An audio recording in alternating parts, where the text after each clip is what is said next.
Bonjour à tous et bienvenue dans cette nouvelle vidéo.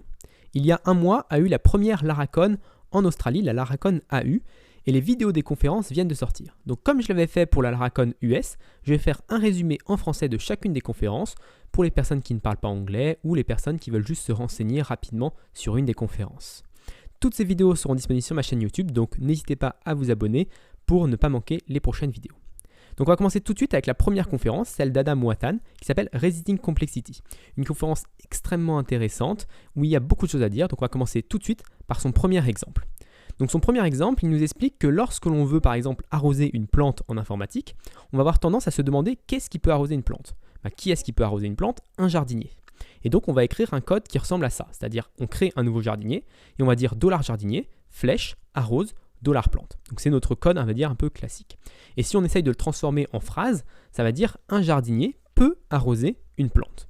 Donc c'est une syntaxe, un objet peut faire quelque chose sur les paramètres. Maintenant, si on regarde les bibliothèques standards de JavaScript, mais on peut revoir la même chose avec par exemple la bibliothèque standard de PHP, on obtient quelque chose de très différent. Alors par exemple, si on prend la fonction split, qui est l'équivalent explode en PHP, c'est-à-dire on sépare une chaîne de caractères via un délimiteur pour obtenir un tableau, et si on lit cette phrase, on obtient avec notre syntaxe qu'on avait trouvée tout à l'heure, c'est-à-dire un jardinier peut arroser une plante, on obtient une chaîne de caractères peut séparer un délimiteur, ce qui n'a aucun sens. En fait, la syntaxe est toute différente pour ce genre de fonction. La syntaxe, c'est une chaîne de caractères peut être séparée en utilisant un délimiteur. Donc c'est quelque chose de vraiment très différent. Et l'objectif de sa conférence, c'est de montrer que cette syntaxe-là a beaucoup d'avantages par rapport à la première syntaxe et qu'on devrait un peu la considérer plus souvent. Donc il va commencer tout de suite avec un vrai exemple d'un vrai code. Et ligne 26, on a l'ancienne syntaxe et ligne 25, la nouvelle syntaxe. Donc ligne 26, qu'est-ce qu'on dit? On dit qu'on a un diffuseur d'annonces qui peut diffuser une annonce. Donc c'est un peu la syntaxe du jardinier. Ligne 25, on a l'inverse, on a une annonce peut être diffusée, tout court. Et donc on voit que c'est déjà un petit peu plus simple.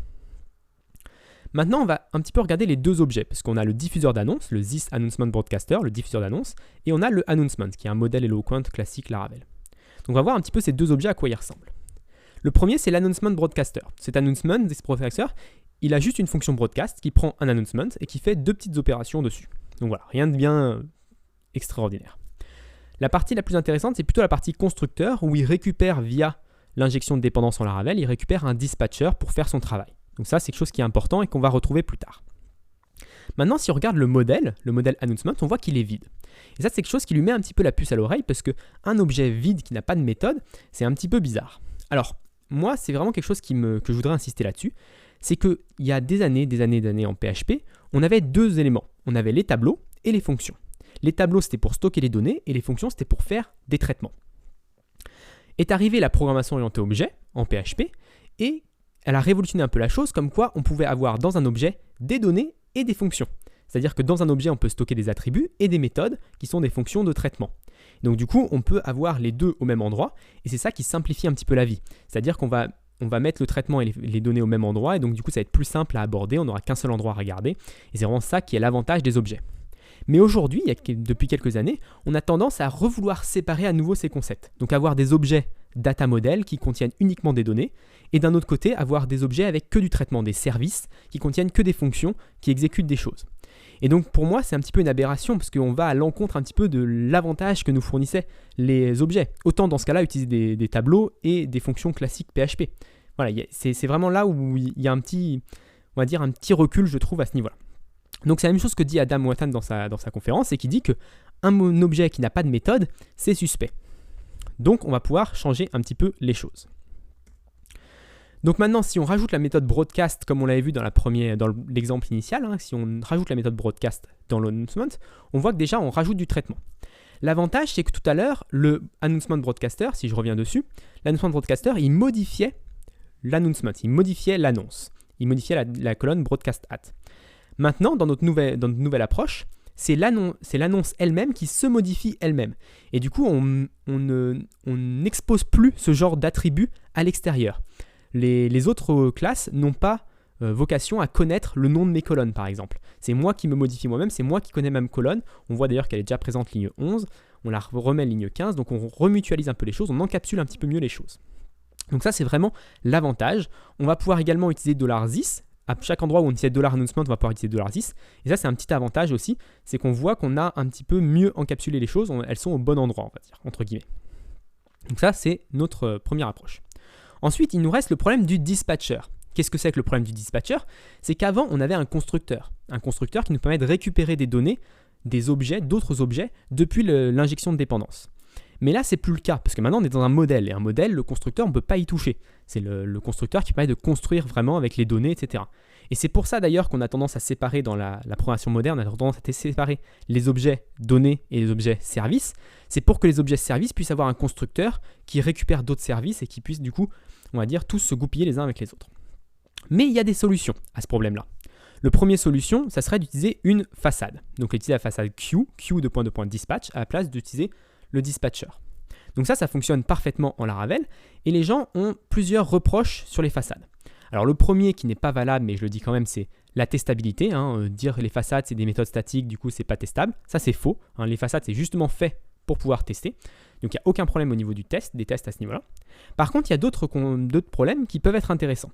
Le premier, c'est le fait qu'on se lie au framework. Alors ça, même chose, c'est un problème qui n'est pas vraiment réel. Beaucoup de gens disent qu'il ne faut pas que mes objets aient connaissance du framework que j'utilise. Il faut par exemple que mes objets n'aient pas connaissance que j'utilise Laravel ou Symfony.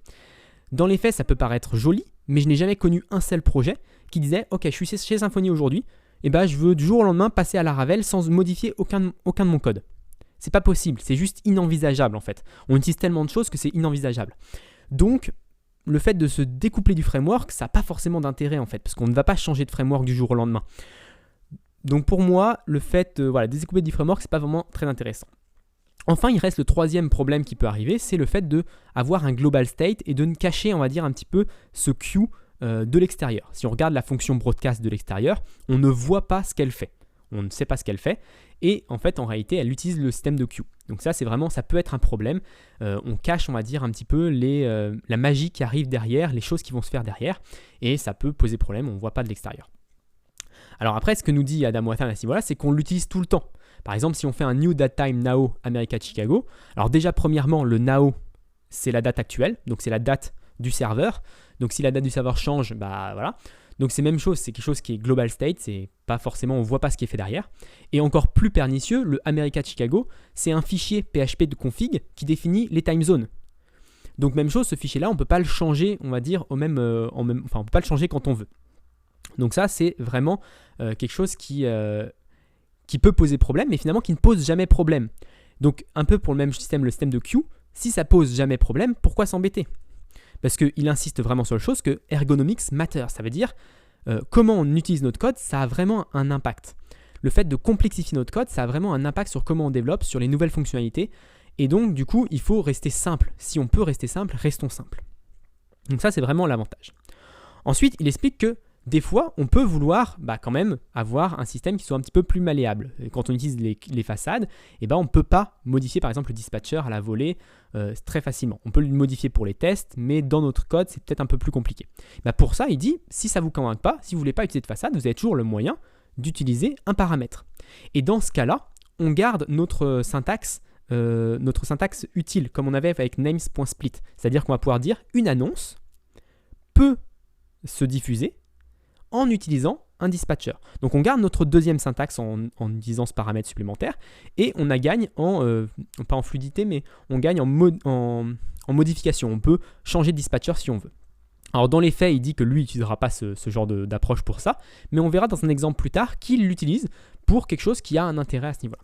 Il dit que lui, il va plutôt utiliser, alors ça c'est juste l'exemple qu'il montre avec ligne 25 où on voit bien la nouvelle syntaxe par rapport à l'ancienne. Mais lui, il dit qu'il va plutôt utiliser broadcast announcement dispatch. Donc ça, c'est une petite fonctionnalité en Laravel. On peut prendre un événement et le dispatch directement sans utiliser de broadcaster, sans utiliser de queue. Bon, derrière, ça utilise le système de queue, mais c'est un petit peu plus caché encore. Donc ça, c'est vraiment une approche différente encore. Donc ça, c'est pour le premier exemple. Ensuite, il nous montre un deuxième exemple qui est un service. Alors quand on voit un suffixe service, généralement, ça veut dire qu'on peut simplifier un petit peu les choses à ce niveau-là.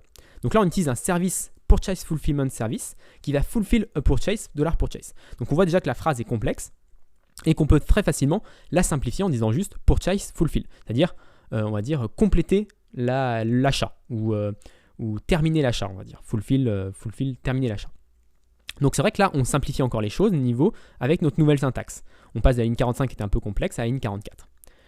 Donc par contre, on va pouvoir également déplacer le code comme on l'avait fait et on va avoir les mêmes avantages que pour le problème, que l'exemple précédent. C'est-à-dire qu'on va pouvoir remplacer les $purchase par des $this. On va avoir le mailer, donc là on remplace les $purchase par $this.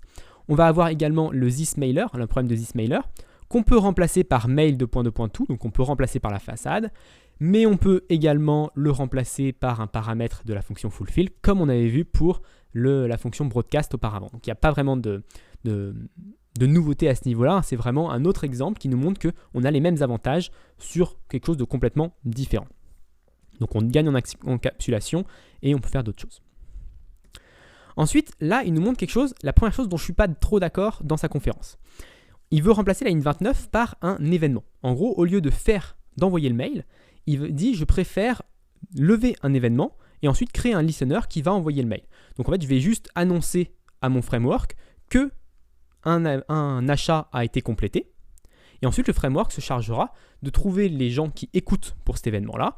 Donc par exemple, un envoi du mail et exécuter l'envoi de mail à ce niveau-là. Donc ça, c'est sa première idée. Donc il nous met quelque chose par contre dans lequel je suis d'accord, c'est le nommage des listeners. Souvent, on a un événement qui s'appelle Purchase Fulfilled et on va créer un listener qui s'appelle Purchase Fulfilled Listener. Ce qui est un petit peu bête parce que un listener, c'est censé justement être découplé un petit peu de l'action qui est faite. Et donc du coup, quand on le nomme de la même manière, c'est un peu bizarre. Donc il dit qu'il vaut mieux l'appeler par exemple Send Purchase Fulfilled Email. Donc vraiment une action, le nommer comme une action, comme un verbe, pour qu'on sache vraiment ce qui est fait à ce niveau-là. Maintenant, son Send Purchase Fulfilled Email, voilà à quoi il ressemble. Donc il ressemble à ça. Il peut récupérer le mailer en constructeur et faire un thisMailer to queue, le nouvel événement. Alors ça, pourquoi je ne suis pas d'accord avec ça? Si on revient sur cet exemple, tout au début, là, voilà ici, on voit qu'il remplace la ligne 29 par la ligne 28. Donc on pourrait se dire, il remplace juste une ligne par une ligne, c'est parfait. Sauf que derrière ça, il a dû créer une classe Purchase Fulfilled, donc la classe événement, plus une classe Send Purchase Fulfilled Email, donc la classe Listener, celle-là qu'on voit ici. Donc il a dû créer les deux classes en plus, donc au moins, on va dire 50 lignes de code à tout casser, juste pour remplacer une ligne par une ligne. Et est-ce que le code est plus clair? Si on regarde le code ici, ligne 28, qu'est-ce qu'on dit? On dit OK, un achat a été complété. Et ligne 29, on dit envoie un mail comme quoi l'achat a été complété. Oui, la ligne 28 est plus simple. Mais personnellement, je préfère largement avoir la ligne 29 parce qu'en lisant la ligne 28, je ne sais pas du tout ce qui se passe. Alors qu'en lisant la ligne 29, je sais pertinemment, OK, on envoie un mail à cet endroit-là. Et donc, ça me paraît beaucoup plus logique de l'avoir à cet endroit-là. Alors que quand je lis que la ligne 28, si j'avais pas la ligne 29, je ne sais pas ce qui se passe, j'ai un événement qui est levé, il va falloir que je fouille dans le framework pour savoir qu'est-ce qui se passe quand un achat est complété, alors que c'est pas forcément ce que j'ai envie de faire, j'ai juste envie d'avoir l'information. Donc on perd en lisibilité, pour moi on perd en lisibilité en utilisant un événement à cet endroit-là, et en plus on rajoute au moins 50 lignes de code qui sont, on va dire, pas très utiles, parce que finalement ça fonctionnait avant. Donc, et ça ne nous apporte pas forcément de plus-value, je trouve, à ce niveau-là. Enfin, c'est juste mon aperçu des choses. En plus, on utilise ici Event Flash Purchase ici, alors qu'avant, on utilisait $this. Et donc, si on suit ce qu'il nous a dit au début de la conférence, comme quoi, en utilisant $this, on favorise l'encapsulation, on se dit que quand on utilise $this, on est au bon endroit, et bien là, du coup, on revient pour moi un peu en arrière à ce niveau-là, parce qu'on n'utilise plus this, on réutilise le mailer, enfin bref, je trouve que c'est un petit peu un retrait. Bon, c'est mon avis sur les listeners.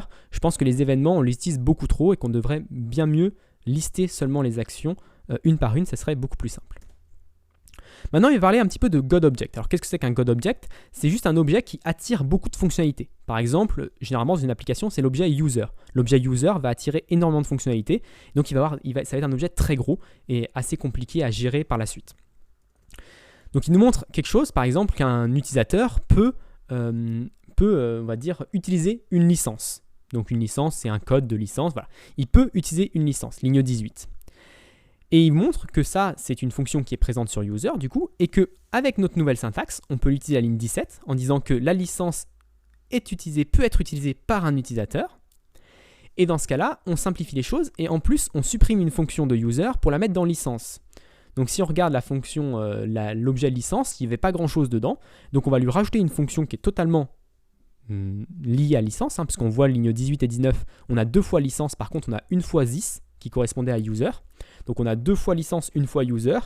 Pour moi, la fonction a plus sa place sur licence que sur user. Et donc quand on remplace les choses, alors j'ai pas mis l'exemple, mais quand on remplace les choses, ici on va pouvoir utiliser $this ici, $this ici, et le $this on va le remplacer par $user. Donc on va avoir 2 fois this et 1 fois user. Donc pour moi, on déplace les choses dans le bon sens. Donc ça c'est vraiment la nouvelle chose. Et un dernier exemple qui va nous montrer, c'est sur notre contrôleur, donc le contrôleur qui montrait tout à l'heure avec le purchase fulfill ligne 42 qui est tout à la fin, il y a beaucoup de choses qui sont faites. Et ça, il va essayer de simplifier. Alors ça aussi, il le dit, on va dire entre 2 mots, il dit que pour lui, un contrôleur, il y a 4 étapes. La première chose, c'est on récupère les données, ensuite on valide les données, ensuite on fait les choses, on fait le travail, et enfin, on envoie une réponse. Donc ça, c'est les 4 étapes d'un contrôleur. Et pour lui, l'étape qu'il faut abstraire et qu'il faut extraire du contrôleur, c'est plutôt le faire des choses.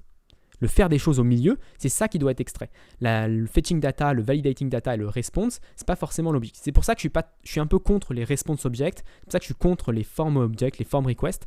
Je pense que c'est pas forcément là où il faut travailler. Je pense que ce qu'il faut travailler, c'est plutôt simplifier la partie centrale du contrôleur, celle qui fait l'action.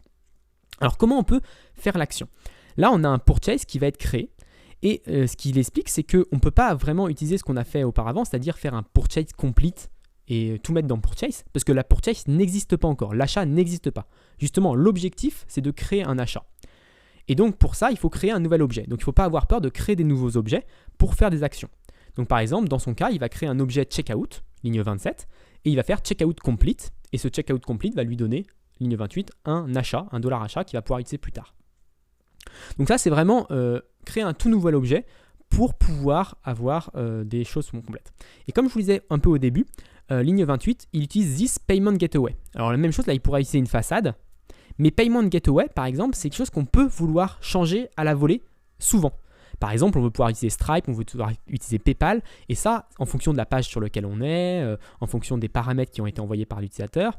Donc c'est là où il dit, il vaut mieux dans ce cas-là mettre un paramètre plutôt que d'utiliser une façade, parce que ce sera plus simple à switcher le payment gateway par un Stripe gateway, un PayPal gateway, quand on l'a en paramètres. Donc ça, c'est vraiment un des exemples qui montre pour dire il faut des paramètres. Ça, c'est l'avantage. Ensuite, il va nous montrer un dernier petit problème qui peut arriver, c'est avec le str random 32. Donc là, dans la fonction fulfill, le str random 32, c'est hardcodé à l'intérieur. Et quand on veut tester ça, on ne peut pas trop tester parce que le random, c'est aléatoire par défaut, donc on ne peut pas trop savoir ce qui a été généré. Donc il dit qu'on peut créer un nouvel objet, license code generator, qui generate license code. Alors cet objet-là, ça permet un generator, c'est un nom, c'est aussi un objet de nom. Et generate license code, c'est un terme qui est un petit peu bizarre. Et en fait, il explique que on revient un petit peu dans nos travers quand on veut faire ça, c'est qu'on utilise une sorte de service qui va générer un license code pour nous. Alors il dit dans ce cas-là, on n'a pas trop le choix, on va être obligé de créer une classe quand même, mais cette classe-là, on peut la nommer d'une manière différente. On peut la nommer comme un verbe, generate license code, et utiliser la fonction invoke pour vraiment faire penser et transmettre, on va dire, l'avis comme quoi c'est une fonction. En fait, c'est vraiment une classe parce que c'est pratique d'avoir une classe, mais dans les faits, c'est juste une fonction. Et donc dans ce cas-là, on le nomme comme une fonction. Donc on le nomme comme un verbe et pas comme un nom. Tout à l'heure, on avait generator, un générateur. Maintenant, c'est juste générer le verbe. Donc vraiment, c'est quelque chose d'intéressant. Et l'avantage d'utiliser ce genre de fonctionnalité, c'est que là, on peut créer facilement une classe generate license code avec une fonction invoke strrandom32. Et dans notre test, on peut utiliser le service container de Laravel pour transformer cette fonction en une fonction classique qui renvoie juste ABC123 et du coup on peut tester que c'est bien ABC123 à la fin. Donc là vraiment on peut faire ce qu'on veut avec cette classe, on peut la remplacer à la volée pour nos tests. Donc ça c'est aussi l'avantage à ce niveau-là. Enfin, il va terminer sur le fait que les noms, donc les générateurs, les services, les jardiniers, enfin tous les exemples qu'il a montrés, les broadcasters, tous les exemples qu'il a montrés, en fait, devraient plutôt être utilisés en dernier recours. Il n'est pas contre, mais il dit qu'on a tendance à les utiliser, on va dire, de manière un petit peu automatique. Dès qu'on a besoin de faire quelque chose, on va créer un broadcaster, on va créer un service. Et en fait, dans sa conférence, il nous a montré plein d'exemples où on pouvait utiliser autre chose, qui paraissait un petit peu mieux, pour lui en tout cas. Et donc du coup, l'objectif, c'est pas de dire il faut jamais créer un service, il faut pas jamais créer un broadcaster, il faut jamais créer une classe avec un nom. Non, c'est juste essayer de réfléchir s'il n'y a pas une autre solution. Ne pas la faire par défaut, mais de réfléchir à d'autres solutions qui pourraient s'apporter à vous, comme celle qu'on a vue dans cette conférence. Donc c'est vraiment quelque chose qui est assez ouvert, et je trouve ça assez intéressant de terminer là-dessus, sur le fait que c'est pas interdit, mais que c'est juste, il y a d'autres possibilités, autant les exploiter. Donc voilà pour cette vidéo, j'espère qu'elle vous a plu. Si elle vous a plu, n'hésitez pas à vous abonner pour ne pas manquer les prochains récaps de la Laracon AU. Et moi, en attendant, je vous donne très rapidement rendez-vous sur la chaîne pour une autre vidéo sur Laravel.